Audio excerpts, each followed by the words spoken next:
Hi there, this is Ronnie, Amber's Night, coming at you with another video. I wanted to sort of throw this one out, and let's get a lot of reaction on this one, hopefully. Um, I've been talking to a few people who are sort of new to the hobby. I did a video some time ago, and I didn't really stick my neck out with regards to good beginners systems. I'm going to throw my neck out now and see what kind of uh, alternatives I get from you guys, because it has become clear to me um, that we've we're sort of changing now. I think in the hobby, but for the last few years, um, there definitely seemed to be uh, a sort of move towards very in-depth, very involved, very uh, complex rules systems. Um, whilst the main mechanic for the D20 system is very simple. Roll a D20, add up some numbers, try and beat a target number. That's a very simple concept. The amount of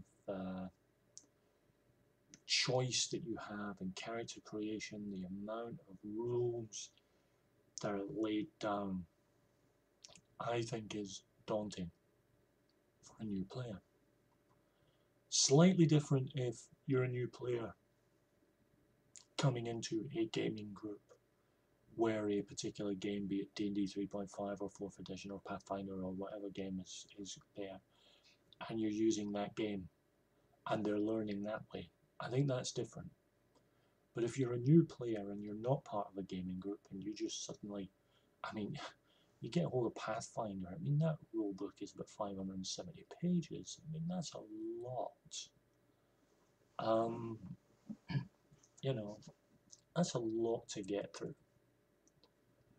And I know the GM's guide is in there as well, but it's there's an awful lot of rules. There's an awful lot of crunch, to use the term, in those rules, and it's a bit much.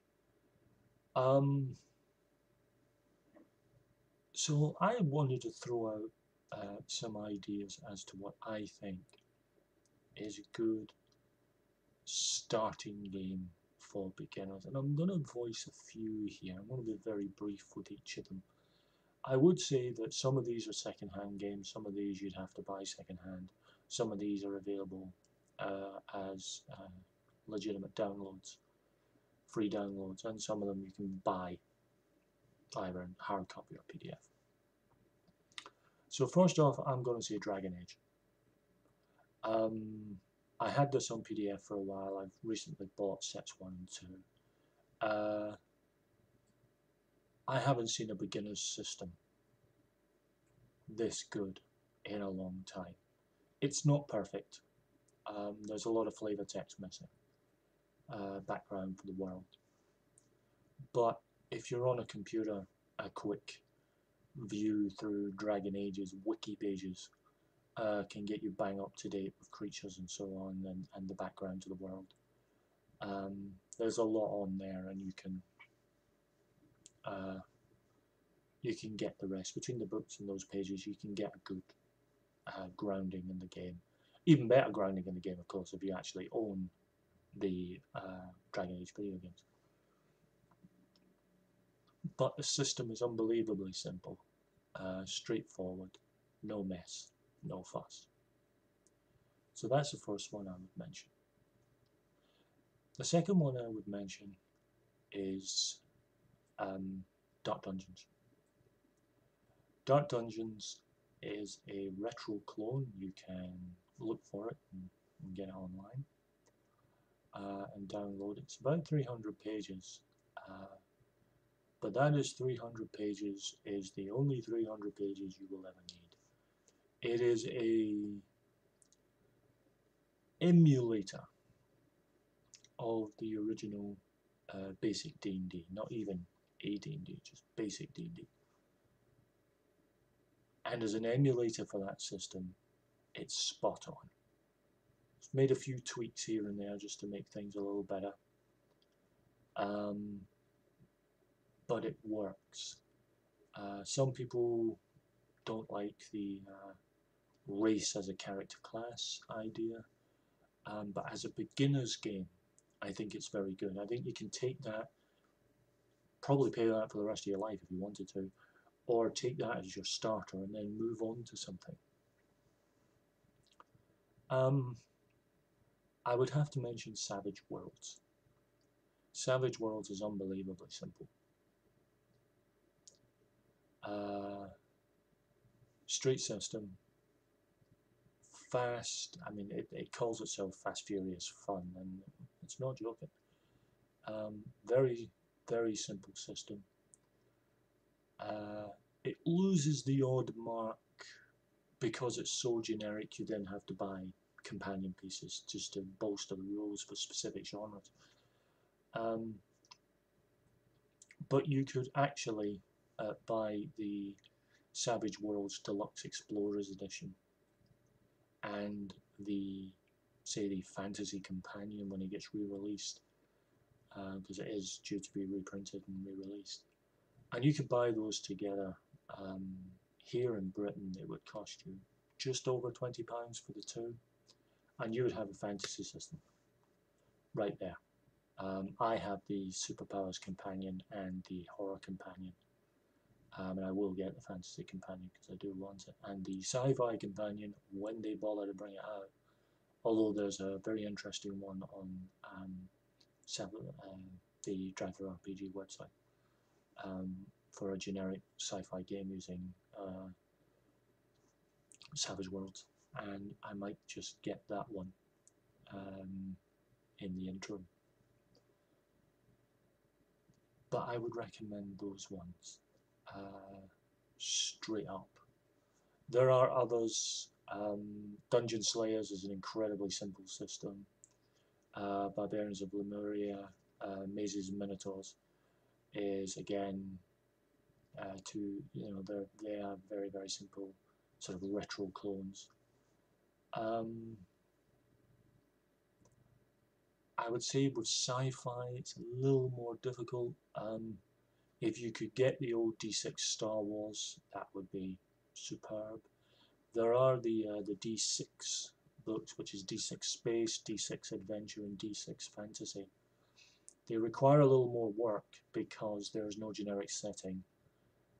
But if you can find them, and they are free, legitimately free to download, the actual system is very, very simple, and you would be able to use it as, you know, if you're someone who has a sort of generic fantasy or a generic sci-fi world in your head, you will be able to make these games work.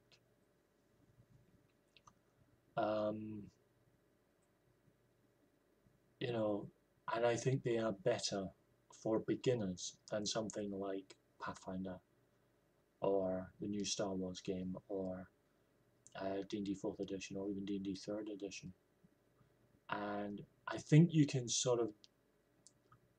you get a clue that they are quite difficult when they need to release stripped down beginner box sets to try and entice players. They, you know, even the game makers have realised their main rules are very involved and complex, and they need to strip them down and get beginner players in. Traveller is still a very simple system. The old Traveller system, you know, even though yes, you can die during character creation, it's still a good solid system. Anything running the Cortex or the Unisystem lines are actually very good. Cinematic Unisystem more than classic Unisystem. Something like Buffy or Angel or Ghosts of Albion, Army of Darkness for the Cinematic Unisystem line. For Cortex, there is the Battlestar Galactica game, there is Serenity, which looks like it's about to be re-released because Margaret Weis have re-grabbed the license again. So it's looking like there's going to be. I don't know so much about the Serenity role-playing game, or whether they're actually going to call it the Firefly role-playing game. But they've re-grabbed the license anyway for use with Cortex. So I think that will be interesting to see them do that. You know, supernatural, if that's the way you roll. And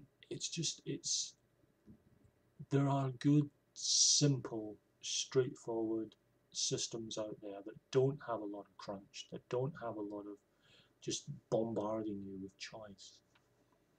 So those are my thoughts on systems for beginners. I'd love to hear yours. Um, I mean, as I say, I bought some games over Christmas, and they're wonderful. I mean, I got Song of Ice and Fire, and I think it's great. I just wouldn't give it to a beginner. True 20, it's a stripped down version of D20, but I still think might be a little much for a beginner. I could be wrong on that one. Blue Rose, by extension, is the same.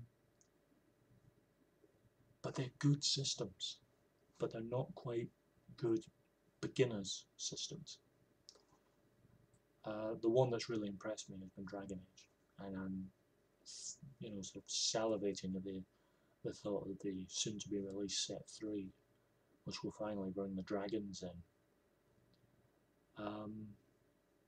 So those are my thoughts, as I say. Would love to hear yours. So come on back and give me your ideas as to what you think a good beginner's system is.